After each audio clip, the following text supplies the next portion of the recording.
It's time to live your stronger life. Hey, I'm Sammy, physio coach and nutritionist, and your hype girl for creating your stronger life. Here, we ditch the quick fixes and build real strength inside and out. So whether you're here to tone up, drop the body fat, build muscle, mental resilience, or ditch the diet culture, or just feel bloody good in your skin, you're in the right place. So let's get into it.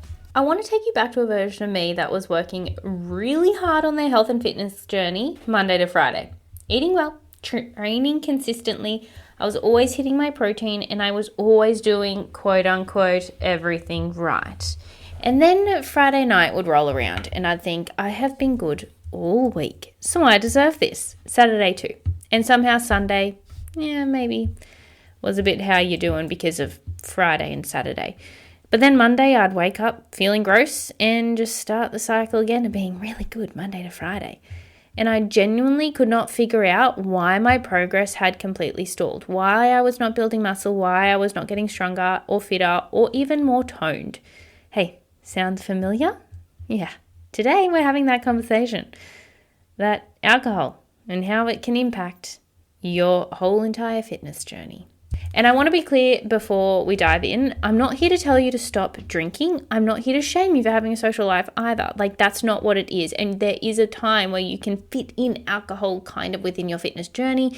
But what I am here to do is give you the full picture, because when I finally understood what was happening in my body on those big weekends, it genuinely changed how I thought about it. Not in a fear-based way, but just more of like a, that makes sense and is it really worth it kind of way.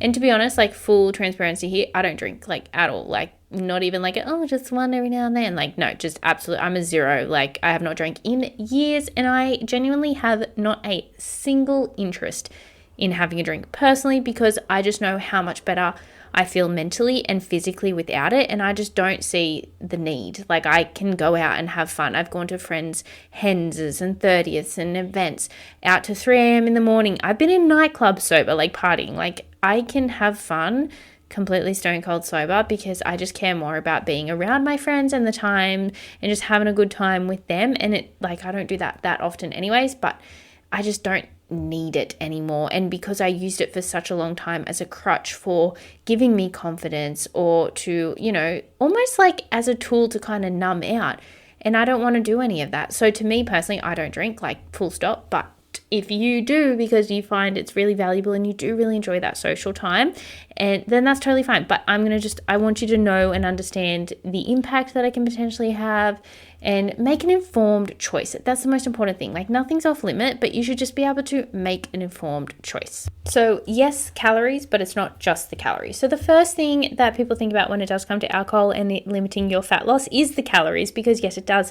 It contains 7 calories per gram, and that's like sitting right in between carbs at 4 calories per gram and fats at 9 calories per gram. And so, like, a standard glass of wine could be like 120 to 150 calories. A beer could be the same, used often, or could be a lot more depending on what kind of beer you get. Seltzers can be anywhere from like 80 to like 120 calories generally. A shot of vodka is like close to 100 calories. And then a cocktail, anywhere from like 150 up to 400 calories depending on what's in it. So yes, that shit can add up real fast.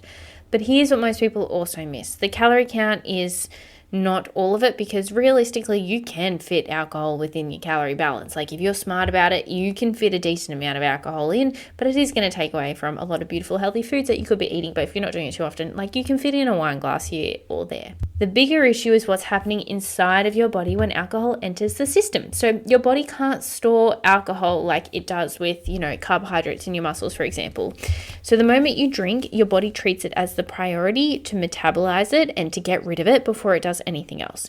And so that's where fat loss is going to get impacted. So while your body is busy processing the alcohol, the fat burning essentially gets put on pause.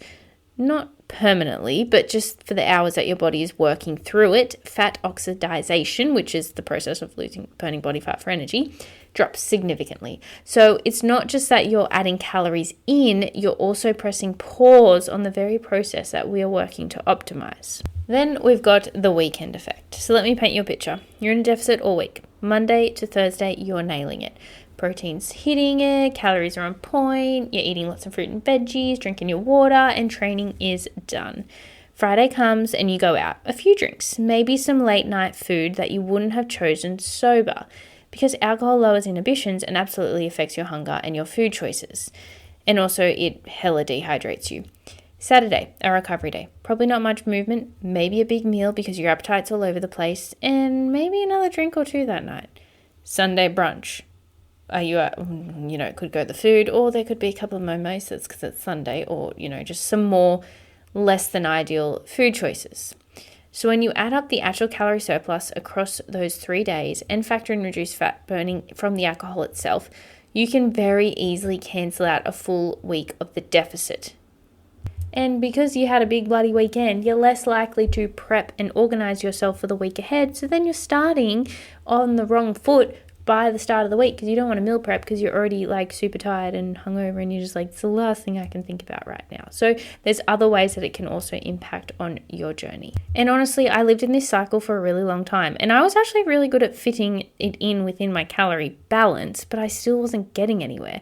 And it was because I was spinning my wheels on this exact process, because as soon as you're drinking alcohol, you're also not recovering from your training sessions, you're impacting your immune system and your recovery. There's so many other factors. And so even though I was fitting in alcohol within my calorie balance, it wasn't too bad. I wasn't putting on body fat, but I wasn't losing it either. I was just stuck in this skinny fat zone because it was just the same cycle over and over and over again. And the most frustrating part is that it just feels so normal, especially in society, in Australian culture. Drinking alcohol is normal, and not drinking it, you're the weird one. So being, in my early 20s, of course that was what we were going to be doing every single weekend. And here's some other ways how alcohol also messes with your progress, because it is beyond the calories and the fat burning process. There's a few other things that I briefly have kind of touched on already. So sleep being a massive one. Alcohol might help you fall asleep faster, kind of, because it's, sedates you a little bit, but the quality of the sleep is significantly worse. You get less deep sleep, less REM sleep, and you wake up less recovered.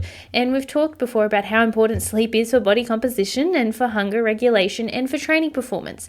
Poor sleep will drive up your ghrelin, which is your hunger hormone, so it's going to make everything harder the next day.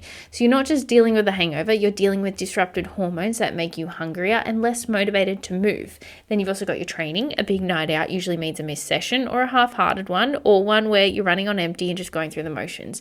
And very occasionally that's okay, but if that's a regular pattern every single weekend, you're constantly losing training sessions over time, because it takes a good couple of days to kind of catch up and feel better, and then before you know it, the weekend is here again. And then hunger and food choices. So alcohol lowers your inhibitions, we all know this, but it also genuinely stimulates your appetite, and research shows that it can increase how much you eat during and after drinking. So you're probably more likely to eat foods you wouldn't normally choose, in amounts you wouldn't normally eat, at times you wouldn't normally eat.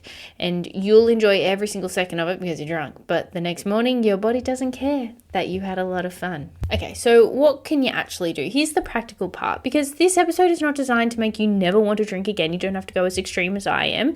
That's not realistic for most people, and it's just more about being smart and intentional with your drinking. You need to be able to make informed choices and choose what's going to value you in that time. Be okay with saying no. If you don't want to drink but everyone else is, it's okay to say no. I have literally been in a nightclub. I've been in the Ivy at 12, 1 a.m., 2 a.m. dancing away with my friends, and they're drunk. They don't care that I'm not drinking. They're there. They care that I'm there having fun with them. That's what's more important. So it's okay. And if someone has an issue with you saying no to drinking, that's a reflection on them being kind of jealous of you holding your boundaries when they apparently can't. But here's some other practical strategies. So option 1 is calorie banking. And if you know you're going out for the weekend, plan it during the week. Keep your weekday intake just a little lower, not drastically, just slightly, maybe 100 calories less per day. So you have room in your weekly calorie budget.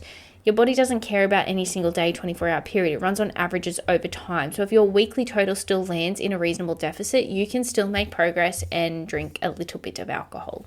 Option 2 is choose your drinks smarter. So lower calorie options and they don't require you to be, the boring person at the table drinking water, which, I mean, that's just me anyways. But, quote unquote, you know what I mean. So you could go spirits with soda water, lighter beers, dry wines over sweet wines, seltzers, alternating drinks with water, going sugar-free if you're doing a cocktail. Like, small swaps can, create less of an impact overall. And be honest about your frequency. Like, one night a week done intentionally, like 1 or 2 drinks, probably isn't derailing your progress. But 3 nights of binge drinking spread across a weekend, every single weekend consistently, that's a different story. And this is what I had to get real with about myself. It wasn't just one big night, it was the pattern, the frequency, and the cumulative effect of doing the exact same thing every single weekend with no awareness of the impact. And option 4, keep everything else tight. If you're going to drink, nail your protein before you go out. Eat a proper meal. Don't train hungover if you can help it. Just, move your body, go for a walk, things like that. Smash the water, really rehydrate, and support your body as best as you can, eating lots of fruit and veggies. And when Monday comes, just get back to it. No guilt, no punishment, just reset and keep it going. So here's what I want you to take away from today. Alcohol is not the enemy. A social life isn't something you need to give up to get results, but awareness matters, and pretending alcohol has no impact or that you can drink freely all weekend and still be in a deficit, well, that's just not the truth. And it's not great for your long-term health anyways. It's literally a toxin to your body. The women I see making the best progress aren't the ones who never drink. They're the ones who drink intentionally, who plan around it, who don't let one night turn into a weekend going off the rails. It's the same principle we always come back to here. It's not about being perfect, it's about being consistent. So one big fun night is not going to ruin your progress, but a pattern of inconsistency over weeks and months absolutely will. So just make sure you're feeling good about the choices that you're making, and choose whether to drink or whether to not to drink based on what's actually valuable for you and not what anyone else is saying, because they don't have to live in your body. You have to live in your body. So make sure you're just happy with the choice. But hopefully after listening to this episode, you can at least make some informed choices when it does come to alcohol. I mean, I'm always going to be the number one.